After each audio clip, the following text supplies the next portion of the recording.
నమస్తే అండి. ఓం శ్రీ గురుభ్యో నమః. ఓం శ్రీ గణాధిపతయే నమః. ఓం శ్రీ మాత్రే నమః.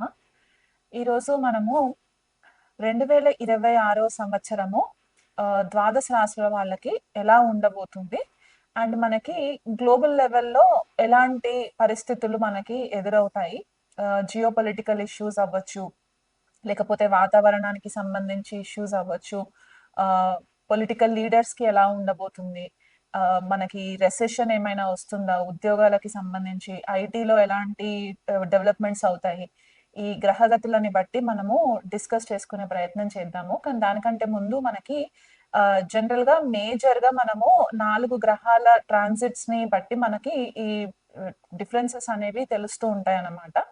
సో మనకి ఇక్కడ గురువు, శని, రాహు, కేతువుల యొక్క గోచార సంచారం ఎలా ఉండబోతుంది అండ్ 2026 సంవత్సరంలో వచ్చే గ్రహణాల వల్ల మనకి ఎంతవరకు ఇంపాక్ట్ ఉంటుంది, వ్యక్తిగతంగా యాజ్ వెల్ యాజ్ మనకి గ్లోబల్ లెవెల్లో ఎలాంటి చేంజెస్ వస్తాయి అనే విషయం పైన మనము డిస్కస్ చేసుకుందాము. కానీ దానికంటే ముందు మనకి ఈ ట్రాన్సిట్స్ ఎప్పుడు జరుగుతున్నాయి, ఈ గ్రహణాలు ఎప్పుడు అవుతుందో ఆ డేట్స్ కూడా వివరిస్తాను. సో మనకి మొదటగా చూసుకుంటే గనక గురు గ్రహాన్ని తీసుకుంటే జనవరి 1 నుంచి మార్చ్ 11వ తారీఖు వరకు కూడా గురువు వక్రిగతిలో సంచారం చేస్తూ మిథున రాశిలో సంచారం జరుగుతుంది. మార్చ్ 11వ తారీఖున డైరెక్ట్ మోషన్ లోకి వచ్చిన తర్వాత జూన్ 2వ తారీఖు వరకు కూడా కర్కాటక రాశి మిథున రాశిలోనే సంచారం జరిగి జూన్ 2వ తారీఖు తెల్లవారుజామున 2:25 గురువు మనకి మిథున రాశిలో నుంచి కర్కాటక రాశి తన ఉచ్చ స్థానంలోకి సంచారం జరుగుతుంది. జూన్ 2 నుంచి చూసుకున్నట్లయితే మనకి అక్టోబర్ 31వ తారీఖు వరకు కూడా గురువు కర్కాటక రాశిలో సంచారం చేస్తూ తర్వాత మనకి సింహరాశిలోకి ఎంట్రీ ఉంటుందన్నమాట. ఈ 31వ తారీఖున ఎప్పుడైతే సింహరాశిలోకి గురు సంచారం జరుగుతుందో ఆల్రెడీ అక్కడ కేతు సింహరాశిలో ఉంటారు కాబట్టి ఇక్కడ గురు కేతువుల యుతి సింహరాశిలో జరుగుతుంది. అక్టోబర్ 31 నుంచి మనకి డిసెంబర్ 13వ తారీఖు వరకు సింహరాశిలోనే సంచారం జరుగుతూ డిసెంబర్ 13వ తారీఖు అంటే ఎండ్ ఆఫ్ ద ఇయర్ కి వచ్చేసరికి గురువు వక్రిగతిలో సింహరాశిలో వక్రిగతిలో ఉంటారనమాట ఇయర్ ఎండింగ్ వరకు కూడా. సో ఇలాంటి ట్రాన్సిట్ గనక మనము చూసుకున్నట్లయితే గురువు ఒకటే సంవత్సరంలో 3 రాశులని మారడం అనేది మనకి కనిపిస్తుంది. అంటే ఒకటి మిథున రాశి వాయుతత్వ రాశి అవుతుంది, కర్కాటక రాశి జలతత్వ రాశి అండ్ సింహరాశికి వచ్చేసరికి అగ్నితత్వ రాశి అవుతుంది. కాబట్టి ఇలాంటి మూవ్మెంట్ ఎలిమెంట్స్ లో చేంజెస్ అంటే ప్రకృతికి సంబంధించిన ఈ పంచభూతాలలో వాయువు, జలము అండ్ అగ్నికి సంబంధించి తత్వాలలో చేంజెస్ రావడం జరుగుతుంది. కాబట్టి గురువు జనరల్ గా ఏంటంటే మనకు అన్ని విధాలుగా శుభ ఫలితాలను ఇచ్చే గ్రహం కాబట్టి ఇలాంటి ట్రాన్సిట్ జరిగినప్పుడు సకల చరాచరాల పైన జీవరాశుల పైన ఎలాంటి ఎఫెక్ట్స్ ఉంటాయి అనేది కూడా మనకి గతంలో గనక ఒక 100 సంవత్సరాల క్రితము ట్రాన్సిట్స్ ని గనక మనము పరిశీలన చేసుకుంటే ఈ పర్టిక్యులర్ మూవ్మెంట్ ని అతిచారి మూవ్మెంట్ అంటారనమాట. అంటే ఫాస్ట్ గా మూవ్ అవుతూ ఉంటుంది గురువు. ఎప్పుడైతే జీవకారకుడు అతిచారి మూవ్మెంట్ లో ట్రాన్సిషన్ అవుతుందో చాలా ఫాస్ట్ రిజల్ట్స్ వస్తుంటాయి. అది మంచి అవ్వచ్చు, చెడు అవ్వచ్చు, దాన్ని బట్టి మనకి డిఫరెన్సెస్ కూడా కనిపిస్తూ ఉంటాయి అన్నమాట. సో గురువు మనకి చాలా ఇంపార్టెంట్ రోల్ ప్లే చేస్తుంది ఈ ఇయర్ అంతా కూడా. అది కాకుండా మనకి రాహు అండ్ కేతు సంచారం చూసుకున్నట్లయితే ప్రజెంట్ రాహు మనకి శతభిష నక్షత్రంలో కుంభరాశిలో సంచారం జరుగుతూ ఉంటుంది. తర్వాత మధ్యలో ధనిష్ట నక్షత్రంలోకి ట్రాన్సిషన్ అవుతుంది అనమాట రాహుకి వచ్చేసరికి. ఆల్మోస్ట్ మనకి ఆగస్ట్ ఆ టైంకి మనకి ధనిష్ట నక్షత్రంలోకి సంచారం జరుగుతుంది. కేతు కనుక చూసుకున్నట్లయితే ప్రజెంట్ మనకి జనవరి 1 నుంచి మార్చ్ 29వ తారీఖు వరకు కూడా పూర్వ ఫాల్గుని నక్షత్రము సింహరాశిలో సంచారం జరుగుతూ తర్వాత కేతు మఖ నక్షత్రంలోకి సంచారం జరుగుతుంది. ఈ రాహు కేతువులు మాత్రము సింహరాశిని అండ్ కుంభరాశిని మార్చి మనకి మకర రాశిలోకి రాహు సంచారము, కర్కాటక రాశిలోకి కేతు సంచారము డిసెంబర్ 5వ తారీఖున జరుగుతుంది. శని సంచారం గనక చూసుకున్నట్లయితే జనవరి 1వ తారీఖు నుంచి కూడా మనకి శని పూర్వభాద్ర నక్షత్రంలో సంచారం చేస్తూ జనవరి 20వ తారీఖున ఉత్తరభాద్ర నక్షత్రంలోకి సంచారం జరుగుతుంది మీనరాశిలో. అలాగే మనకి మే 11వ తారీఖున ఉత్తరభాద్ర నక్షత్రం నుంచి రేవతి నక్షత్రంలోకి సంచారం జరుగుతుంది అన్నమాట శనికి. అండ్ జూలై 27వ తారీఖున రేవతి నక్షత్రం మీనరాశిలోనే శని వక్రిగతి మోషన్ లోకి ట్రాన్సిషన్ అయ్యి డిసెంబర్ 11వ తారీఖు వరకు కూడా మనకి శని వక్రగతిలోనే ఉండి డిసెంబర్ 11వ తారీఖున మనకి డైరెక్ట్ మోషన్ లోకి రావడం అనేది జరుగుతుంది. అంటే ఈ సంవత్సరం అంతా కూడా శని మనకి మీనరాశిలోనే సంచారం చేస్తూ నక్షత్రాల పరివర్తన మాత్రం జరుగుతుంది. అంటే నక్షత్రాలు చేంజెస్ అవుతాయి అన్నమాట. ఉత్తరాభాద్ర నుంచి రేవతి నక్షత్రంలోకి ఎంట్రీ అయ్యి మళ్ళీ రేవతి నుంచి ఉత్తరాభాద్ర నక్షత్రంలోకి తిరోగమనం అయినప్పుడు ఇలాంటి సిచ్యువేషన్స్ ఉన్నప్పుడు మనకి కొద్దిపాటిగా చేంజెస్ రావడం అనేది సహజంగా కనిపిస్తూ ఉంటుంది. ఎప్పుడైతే రవి ఏప్రిల్ నెలలో మీనరాశిలోకి సంచారం జరుగుతుందో అప్పుడు శని, రవి అండ్ కుజుడు కూడా కొన్ని రోజులు మనకి మీనరాశిలోనే ఉండడము, ఆపోజిషన్ లో వీళ్ళకి ఇక్కడ మనకి షడాష్టకం అనేది ఫామ్ అవుతుంది అనమాట ఏప్రిల్ నెలలో. అప్పుడు మనకి కేతు సింహరాశిలో ఉండి మీనరాశిలో శని, రవి, కుజుడు ఉన్నప్పుడు ఈ ఏప్రిల్, మే నెలలు మాత్రం కొద్దిపాటిగా మనకి చాలా చేంజెస్ తీసుకొచ్చే నెలలుగా మనము చెప్పుకోవడానికి ఉంటుందన్నమాట. ఆ టైంలో మనకి వచ్చే గ్రహస్థితిని బట్టి మనకి కొద్దిగా గ్లోబల్ లెవెల్లో డిస్ట్రక్షన్స్ అవ్వడానికి ఛాన్సెస్ కనిపిస్తుంటాయి. కొద్దిగా వార్ లాంటి సిచ్యువేషన్స్, అంటే యుద్ధ వాతావరణానికి సంబంధించి సిచ్యువేషన్స్ రావడము, లేకపోతే సడన్ గా కొద్దిపాటిగా ఏదైనా స్కాండల్స్ బయటికి రావడానికి ఛాన్సెస్ ఉండడము, ఇవన్నీ కూడా మనకి ఈ పర్టికులర్ టైం ఫ్రేమ్ లో కనిపించడానికి ఛాన్సెస్ ఉన్నాయి. కానీ దానికంటే ముందు మనకి ఫిబ్రవరి, మార్చ్ అండ్ జూలై, ఆగస్ట్ సమయాలలో మనకి గ్రహణాలు కూడా ఏర్పడే పరిస్థితి కనిపిస్తుంది. కాబట్టి ఫిబ్రవరి 17వ తారీఖున మనకి యాన్యువల్ సోలార్ ఎక్లిప్స్ ఉంది. అంటే మనకి సూర్యగ్రహణం ఏర్పడుతుంది. ఈ సూర్యగ్రహణం మాత్రం మనకి ఇండియాలో కనిపించదు, వేరే దేశాలలో కనిపిస్తుంది, మనకి వెస్టర్న్ కంట్రీస్ లో కనిపిస్తుంది. కాబట్టి మనకి సూతకం ఏం ఫాలో అవ్వడానికి అవసరం లేదనమాట. కాకపోతే మనకి మార్చ్ 3వ తారీఖున వచ్చే పాక్షిక చంద్రగ్రహణం మాత్రం మనకి ఇండియాలో కనిపిస్తుంది న్యూఢిల్లీ టైం ప్రకారం చూసుకుంటే. మార్చ్ 3వ తారీఖున వచ్చే చంద్రగ్రహణాన్ని బట్టి మనకి కొద్దిపాటిగా చేంజెస్ అనేవి కూడా మనకి కనిపిస్తాయి. ఎందుకంటే ఆ చంద్రగ్రహణం అయిన ఒక 7-8 రోజుల తర్వాత మనకి గురువు గ్రహం కూడా తిరోగమనము ఆగిపోయి డైరెక్ట్ మోషన్ లోకి రావడము మిథున రాశిలో, అండ్ మనకి కేతు కూడా నక్షత్రం చేంజ్ అవుతుంది మార్చ్ లో. కాబట్టి ఇలాంటి పైవటల్ పాయింట్స్ ఏవైతే ఉంటాయో ఆ టైంలో మనకి కొద్దిపాటిగా ఈ సడన్ చేంజెస్ అనేవి కనిపిస్తూ ఉంటాయి అన్నమాట. అండ్ అలాగే మనకి ఆగస్ట్ 12వ తారీఖున టోటల్ సోలార్ ఎక్లిప్స్ కనిపిస్తుంది. ఇది కూడా మనకి ఇండియాలో కనిపించదు, సో దానికి కూడా సూతకం ఫాలో అవ్వాల్సిన పని లేదు. కాకపోతే అండ్ మనకి ఆగస్ట్ 28వ తారీఖున పాక్షిక చంద్రగ్రహణం ఏర్పడుతుంది. ఇది కూడా మనకి ఇండియాలో కనిపించదు. కానీ కనిపించకపోయినా సరే కొన్ని రాశుల వాళ్ళకి దాని ఇంపాక్ట్ అనేది ఉంటుంది. కాబట్టి ఈ గ్రహణ మనము జనరల్ గా ఇండియాలో కనిపించట్లేదు, మనము సూతకం ఫాలో అవ్వకపోయినా సరే దానికి కావాల్సిన తగు జాగ్రత్తలు మాత్రం మనము వ్యక్తిగతంగా తీసుకోవాలి. స్పెసిఫిక్ గా ఎవరైనా అమావాస్య, పౌర్ణమి రోజు పుట్టిన వాళ్ళు ఎవరైనా ఉంటే గనక వాళ్ళకి ఈ గ్రహణ ప్రభావాలు కొద్దిగా ఎక్కువ ఇంపాక్ట్ అవుతుంది. కాబట్టి అండ్ చంద్రుడు కూడా క్షీణ చంద్రుడైనా, నీచ చంద్రుడైనా, రవి కూడా ఏదైనా పాపగ్రహ రాహుకేతులతో కలిసి ఉన్న జన్మ జాతకంలో ఇలాంటి జాతకులకి కొద్దిపాటిగా ఈ గ్రహణం ఎఫెక్ట్స్ కూడా కొంచెం ఎక్కువ ఉంటాయి. కాబట్టి ఆ డేట్స్ వచ్చేటప్పుడు మీరు కొద్దిపాటిగా మీ బిహేవియరల్ ప్యాటర్న్స్ లో కూడా కొంచెం చేంజెస్ ని గమనించడానికి ఛాన్సెస్ ఉంటాయి. సో ఓవరాల్ గా చూసుకున్నట్లయితే గనక మనకి ఈ మేజర్ ట్రాన్సిట్స్ గ్రహాలకి సంబంధించి అండ్ గ్రహణాలకి సంబంధించి ఏవైతే ట్రాన్సిషన్స్ ఉంటాయో మనకి గ్లోబల్ లెవెల్లో ఈ 2026 సంవత్సరంలో మనకు వచ్చే ఇంపాక్ట్స్ ఏంటి అంటే, ఫస్ట్ గా మనకి జలానికి సంబంధించిన ప్రమాదాలు ఎక్కువ కనిపిస్తూ ఉన్నాయి. ఎందుకంటే ఈ మేజర్ గ్రహాలన్నీ కూడా వాయువు, అగ్ని అండ్ జల తత్వ రాశులన్నీ ఇంపాక్ట్ ఎక్కువ చేస్తున్నాయి. కాబట్టి ఈ పర్టిక్యులర్ డామినేషన్స్ ఏవైతే ఉంటాయో అక్కడ మనకి ఇంపాక్ట్ అనేది ఎక్కువ కనిపిస్తూ ఉంటుంది.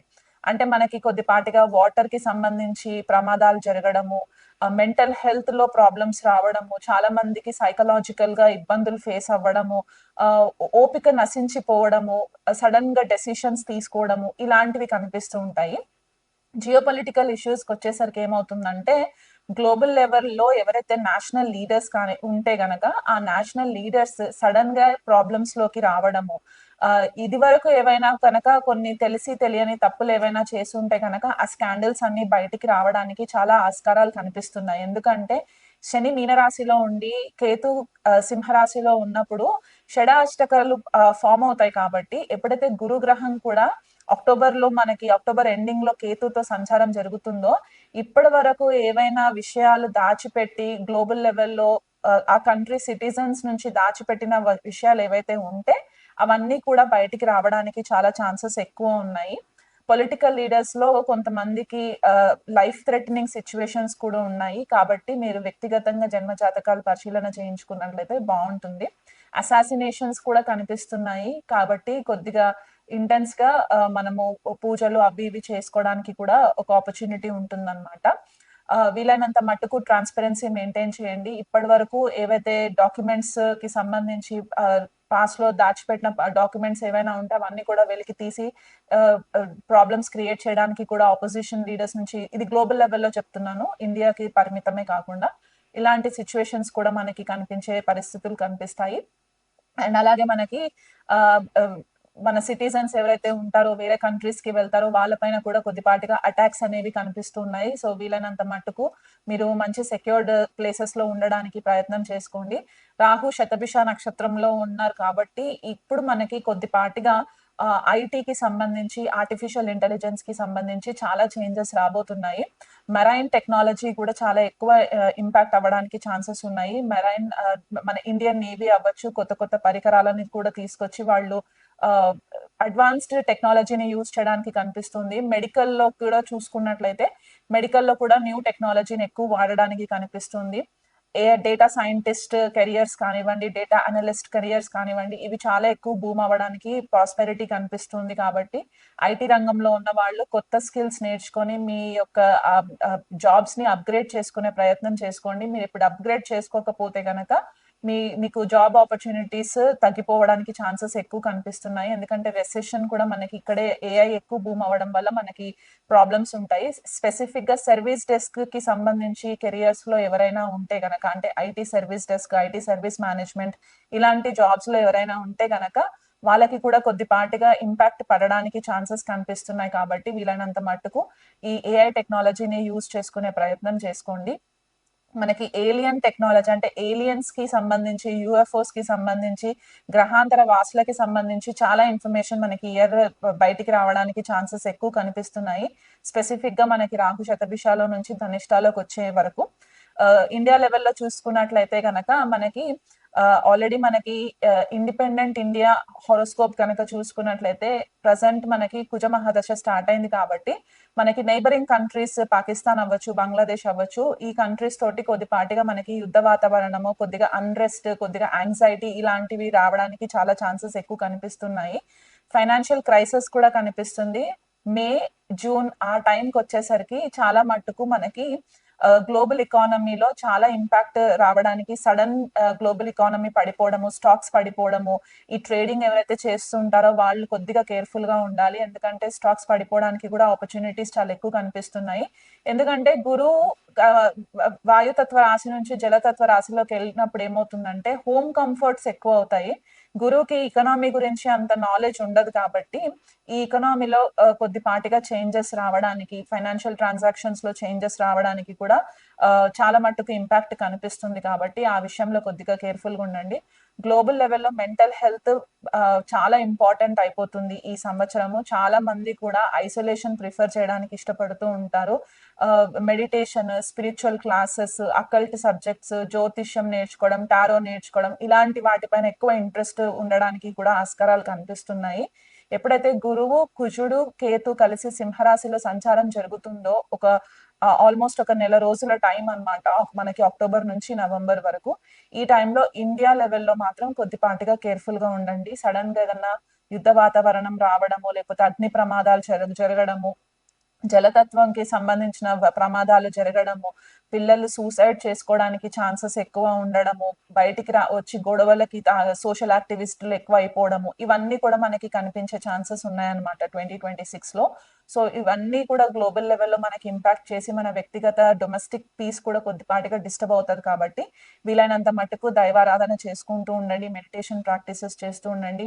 ఇండియా లెవెల్లో మనకి national leaders and regional leaders బాగుండాలని చెప్పి మన వంతు ప్రేయర్స్ మనం చేస్తూ కంటిన్యూ చేస్తూ ఉండి వాళ్ళ క్షేమంగా ఉంటే మన ఎకానమీ కూడా బాగుంటుంది. కాబట్టి ఆ రకంగా మీరు దేశం కూడా బాగుండాలని చెప్పేసి మీ రెగ్యులర్ ప్రేయర్స్ చేసుకుంటూ ఉండండి. ఇది మండేన్ లెవెల్లో ప్రెడిక్షన్స్ అన్నమాట. మిథున్ రాశి వాళ్ళకి 2026 సంవత్సరము గ్రహగతులని బట్టి ఎలాంటి రిజల్ట్స్ ఇవ్వబోతుంది అనేది చూద్దాము. మొదటగా చూసుకుంటే వీళ్ళకి లగ్నంలోనే గురు సంచారము జరుగుతుంది కాబట్టి మొదట మార్చి 11వ తారీఖు వరకు కూడా వక్రిగతిలో ఉంటారు గురువు ఇక్కడ. తర్వాత ద్వితీయ కుటుంబ స్థానానికి ట్రాన్సిషన్ జరుగుతుంది. అండ్ తృతీయంలో కేతు, భాగ్యంలో రాహు, దశమంలో శని. సో ఇవి మేజర్ ప్లానెట్స్ కాబట్టి ఈ గ్రహగతులను బట్టి చూసుకున్నట్లయితే మొదటగా వీళ్ళకి కార్యక్షేత్రంలో కొద్దిపాటిగా రికగ్నిషన్ వస్తూనే ఉంటుంది. బట్ కాకపోతే ఏంటంటే ఆపోజిషన్ కూడా ఎక్కువ అయ్యే ఛాన్సెస్ కనిపిస్తున్నాయి. కొన్నిసార్లు ఏంటంటే భాగ్యం సపోర్ట్ చేయట్లేదు అన్నటువంటి సిచ్యువేషన్స్ కూడా వస్తూ ఉంటాయి అన్నమాట. అంటే ఇది వరకు మిథున రాశి వాళ్ళకి ఎవరికైతే సడన్ గా ప్రమోషన్స్ వచ్చి ఉంటే గనక ఇప్పుడు మిమ్మల్ని కొద్దిగా రెస్పాన్సిబిలిటీస్ పెరిగినప్పుడు ఫోకస్ ఎక్కువ పెరగడానికి ఛాన్సెస్ ఉన్నాయి. అంటే మీ మేనేజర్స్, మీ సీనియర్ మేనేజర్స్ ఎవరైతే ఉంటారో వాళ్ళు మీ పైన ఎక్కువ ఫోకస్ పెట్టడము, మీరు టైంకి సరిగ్గా ఆ వర్క్ ని రెస్పాండ్ అవి కమ్యూనికేట్ చేయలేకపోతే కనుక దానివల్ల మీకు కొద్దిపాటిగా నెగిటివిటీ రావడానికి ఛాన్సెస్ ఉన్నాయి. ఎందువల్ల అంటే కేతు ఇక్కడ థర్డ్ హౌస్ లో సంచారం జరుగుతుంది కాబట్టి తృతీయ స్థానంలో కేతు సంచారం జరిగినప్పుడు మీ కమ్యూనికేషన్ ఏదైతే ఉంటుందో అది క్లారిటీగా ఉండదన్నమాట. అంటే కొన్ని విషయాలు మీరు దాచిపెట్టి మాట్లాడుతున్నట్టు, ట్రాన్స్పరెన్సీ మెయింటైన్ చేయట్లేదు అన్న విషయంలో కూడా మీకు మీ పైన కొద్దిగా నెగటివిటీ రావడానికి ఛాన్సెస్ ఉన్నాయి. నెగటివ్ కమెంట్స్ ఇట్లాంటివి. సో ఆ విషయంలో ఏంటంటే మీరు ఎప్పటికప్పుడు మీ వర్క్ ని డిలే చేయకుండా వీలైనంత మట్టుకు ప్రాపర్ డాక్యుమెంటేషన్ చేసుకున్నట్లయితే గనక మంచిది. కొత్తగా ఎవరైనా స్కిల్స్ నేర్చుకోవాలి అనుకునే వాళ్ళు ఉంటే గనక ఇది మంచి ఆపర్చునిటీ. ఎందుకంటే లగ్నంలో గురువు ఉండి పంచమం పైన దృష్టి పడుతుంది కాబట్టి మీ స్కిల్స్ అప్గ్రేడ్ చేసుకోవడానికి ఇది మంచి ఫేవరబుల్ టైమ్. ఎప్పటి వరకు ఫేవరబుల్ టైం అంటే జూన్ 2 వరకు కూడా మీకు ఫేవరబుల్ టైం కాబట్టి ఈ 6 మంత్స్ గ్యాప్ లో మీకు ఏదైనా చిన్న చిన్న డిప్లొమా కోర్సెస్ ఉన్నా లేకపోతే ఏదైనా సర్టిఫికేషన్స్ ఉన్నా కూడా ఈ టైం ని యూటిలైజ్ చేసుకోండి. కెరియర్ లో మాత్రము కొద్దిపాటిగా డిస్టర్బెన్సెస్ అయితే కనిపిస్తున్నాయి. వర్క్ లోడ్ ఎక్కువ అవ్వడానికి ఛాన్సెస్ ఉన్నాయి. దానివల్ల మీకు హెల్త్ ఇంపాక్ట్ అవ్వడానికి కూడా ఛాన్సెస్ ఉన్నాయి. కొద్దిపాటిగా సీక్రెట్ ఎనిమీస్ అంటే గుప్త శత్రువులు కూడా మీకు వర్క్ ప్లేస్ లో అవ్వడానికి ఛాన్సెస్ ఎక్కువ ఉన్నాయి అనమాట. ఎందుకంటే దశమ స్థానంలో కూడా శని సంచారం జరుగుతుంది కాబట్టి వర్క్ ఎక్కువ, రెస్పాన్సిబిలిటీస్ ఎక్కువ అయ్యి మీరు కన్ఫ్యూజన్ కి లోన్ అయ్యి ఇవన్నీ కూడా కొద్దిపాటిగా మీకు డిస్టర్బెన్స్ క్రియేట్ అవ్వడానికి ఛాన్సెస్ ఉన్నాయి. బిజినెస్ చేసే వాళ్ళకైతే ఇది మంచి సంవత్సరంగా చెప్పుకోవచ్చు. ఎందుకంటే లగ్నంలో గురువు సప్తమాన్ని చూస్తారు కాబట్టి మీరు పార్ట్నర్షిప్ బిజినెస్ లో ఎవరైనా ఉంటే కనుక అది కూడా మీకు ఫేవరబుల్ గానే ఉంటుంది. కాకపోతే అతిగా మీ పార్ట్నర్స్ ని నమ్మకుండా వీలైనంత మటుకు ఫైనాన్షియల్ ట్రాన్సాక్షన్స్ అన్ని కూడా మీరు రెగ్యులర్ గా చెక్ చేసుకుంటూ ఉండండి. ఎప్పుడైతే ద్వితీయంలోకి గురు సంచారం జరుగుతుందో అక్కడ కూడా మీకు మంచి ధనలాభం రావడానికి పాసిబిలిటీస్ ఉన్నాయి. ట్రాన్స్పరెన్సీ మెయింటైన్ చేస్తూ ఉండండి మీ బిజినెస్ కి సంబంధించి. అండ్ స్టూడెంట్స్ కి చూసుకున్నట్లయితే కూడా మిథున రాశి స్టూడెంట్స్ కి ఈ సంవత్సరం అంతా కూడా చాలా ఫేవరబుల్ గా ఉంటుంది. మీరు చదువుకున్నవన్నీ కూడా వీళ్ళకి తొందరగా గ్రాస్పింగ్ చేసుకోవడానికి పాసిబిలిటీస్ కనిపిస్తున్నాయి. కాకపోతే కొంతమందికి ఏంటంటే హెల్త్ విషయంలో కొద్దిగా డిస్టర్బెన్సెస్ రావడానికి ఆస్కారం ఉన్నాయి. అది ఓవర్ థింకింగ్ వల్ల అవ్వచ్చు, సరైన టైంకి నిద్రపోకుండా ఉండడం అవ్వచ్చు. ఎందుకంటే తృతీయ స్థానంలో కేతు సంచారం జరగడం ఏంటంటే కొన్నిసార్లు మీకు టైంకి నిద్రపోకుండా ఉండడము, లేట్ నైట్స్ మేలుకు ఉండడము, ఈ సెల్ ఫోన్స్ ఎక్కువ చూస్తూ ఉండడం దీనివల్ల కూడా మీకు కొద్దిగా డిస్టర్బెన్సెస్ రావడానికి ఉన్నాయి. కాబట్టి ఆ విషయంలో కొంచెం కేర్ఫుల్ గా ఉండండి. భాగ్యంలో రాహు సంచారం జరుగుతుంది కాబట్టి ఎవరైనా హైయర్ ఎడ్యుకేషన్ కోసం అంటే విదేశాలకి వెళ్ళి చదువుకోవాలి అనే మిథున రాశి వాళ్ళు ఎవరైనా ఉంటే కనుక మీకు మంచి యూనివర్సిటీస్ నుంచి కూడా మీకు పాసిబిలిటీస్ వస్తాయి. మీకు I-20s రావడము లేకపోతే మీకు యూనివర్సిటీ నుంచి ఇన్విటేషన్ కాల్స్ రావడము ఇలాంటివి జరగడానికి కూడా ఆపర్చునిటీస్ కనిపిస్తున్నాయి. స్పెసిఫిక్ గా వెస్టర్న్ కంట్రీస్ ఎక్కువ ఫోకస్ అవ్వడానికి కూడా ఉంది. అంటే ఎవరైనా US, కెనడా ఇలాంటి కంట్రీస్ కి వెళ్ళడానికి ఐటీకి సంబంధించి మిథున రాశి వాళ్ళకి communication, data communication, telecommunication, data analyst, data statisticians ఇట్లాంటి కెరియర్స్‌లో ఎవరైనా ఇంట్రెస్టెడ్ ఉంటే గనక దానికి సంబంధించిన మాస్టర్స్ ప్రోగ్రామ్, పీహెచ్‌డీ ప్రోగ్రామ్స్‌కి మీకు ఎలిజిబిలిటీ రావడానికి కూడా పాసిబిలిటీస్ ఎక్కువ కనిపిస్తున్నాయి. సైంటిఫిక్ కెరియర్స్ అంటే మనకి మెడికల్ లైన్‌లో ఉన్న వాళ్ళకైతే మీకు సైకాలజీకి సంబంధించి, మెరైన్ బయాలజీకి సంబంధించి ఇలాంటి కెరియర్స్ కూడా మీకు ఫేవరబుల్‌గా రావడానికి కనిపిస్తున్నాయి. ఆహ్, ఎ ట్రేడింగ్‌లో గనక, స్టాక్స్‌లో గనక ఎవరైనా ఇన్వెస్టింగ్ చేస్తూ ఉన్న వాళ్ళు ఉంటే గనక కొద్దిగా కేర్‌ఫుల్‌గా ఉండండి. ఎందుకంటే భాగ్యంలో ఉన్న రాహు యొక్క దృష్టి పంచమం పైన కూడా పడుతుంది కాబట్టి స్పెక్యులేటివ్ బిజినెస్‌లో మీరు కొద్దిపాటిగా ఓవర్ కాన్ఫిడెన్స్ తోటి మీరు కొంచెము తప్పటడుగులు వేయడానికి పాసిబిలిటీస్ కనిపిస్తున్నాయి కాబట్టి ఆ విషయంలో కొద్దిగా ట్రేడింగ్ ఫైనాన్సెస్ ఇట్లాంటి స్పెక్యులేటివ్ బిజినెస్, గ్యాంబ్లింగ్ ఇట్లాంటి వాటికి కొంచెం దూరంగా ఉంటే మంచిది. ఆహ్, రియల్ ఎస్టేట్ పైన ఇన్వెస్ట్‌మెంట్స్ చేయాలనుకునే వాళ్ళు, లేకపోతే ఏదైనా ప్రాపర్టీ కొనుక్కోవాలి, ఇల్లు కొనుక్కోవాలి, ల్యాండ్ కొనుక్కోవాలి. ఇలాంటివి ఏదన్నా ప్లానింగ్స్ చేసుకుంటే గనక మీకు శని యొక్క బ్లెస్సింగ్స్ కూడా ఉంటాయి. అలాగే గురువు యొక్క బ్లెస్సింగ్స్ కూడా ఉంటాయి కాబట్టి అటువైపు కూడా మీరు ఇన్వెస్ట్‌మెంట్స్ చేసుకోవడానికి మంచి ఆస్కారం అన్నమాట. సో, ఇయర్‌ని యుటిలైజ్ చేసుకోండి. హెల్త్ పరంగా చూసుకున్నట్లయితే క్రోనిక్ హెల్త్ ఇష్యూస్ రావడానికి చాలా పాసిబిలిటీస్ ఉన్నాయి. Anxiety issues, mental health problems ఎందుకంటే మిథున రాశి వాళ్ళకి కొద్దిగా మెంటల్ హెల్త్ ప్రాబ్లమ్స్ రావడానికి చాలా ససెప్టబుల్ ఉంటారు కాబట్టి, ఆ విషయంలో కొంచెం కేర్‌ఫుల్‌గా ఉండండి. వీలైనంత మట్టుకు గాసిప్స్‌కి దూరంగా ఉండండి. ఎందువల్ల అంటే అనవసరమైన విషయాలలో ఇన్వాల్వ్ అవుతూ ప్రాపర్ ఎక్కడ ఏం మాట్లాడాలో తెలియకుండా ఇమ్మెచ్యూరిటీ తోటి గనక మీరు కాన్వర్జేషన్స్ చేసినట్లయితే గనక అనవసరంగా మీ పేరు పాడైపోయి దానివల్ల మీకు మెంటల్ హెల్త్‌కి సంబంధించి ఇబ్బందులు రావడము, మానసికంగా మీరు డిస్టర్బ్ అవ్వడము, దీనివల్ల మీకు యాంగ్జైటీ ఇష్యూస్ రావడము, బీపీ, కొలెస్ట్రాల్ ఇట్లాంటి ఇష్యూస్ రావడానికి కూడా ఎక్కువ ఆస్కారం కనిపిస్తుంది కాబట్టి, మేజర్‌గా మనకి మిథున రాశి వాళ్ళకి చూసుకుంటే కార్యక్షేత్రంలోనే కొద్దిగా స్ట్రెస్ ఎన్వైర్న్‌మెంట్ కనిపిస్తుంది కాబట్టి, శనికి మీరు రెగ్యులర్‌గా ప్రతి శనివారం రోజు 19 ప్రదక్షిణాలు తిరుక్కుంటూ శనికి తైలాభిషేకం చేసుకోవడము, హనుమాన్ చాలీసా చదువుకోవడము, దుర్గాదేవి ఆరాధన చేసుకోవడము, సుబ్రహ్మణ్య స్వామి కవచం చదువుకోవడం వల్ల ఏంటంటే, మీకు కార్యక్షేత్రంలో శత్రువర్గం నుంచి మీకు ఇబ్బందులు రాకుండా ఉండడానికి ఈ సంవత్సరం అంతా కూడా మీకు బ్లెస్సింగ్స్ రావడానికి ఏర్పడుతుంది.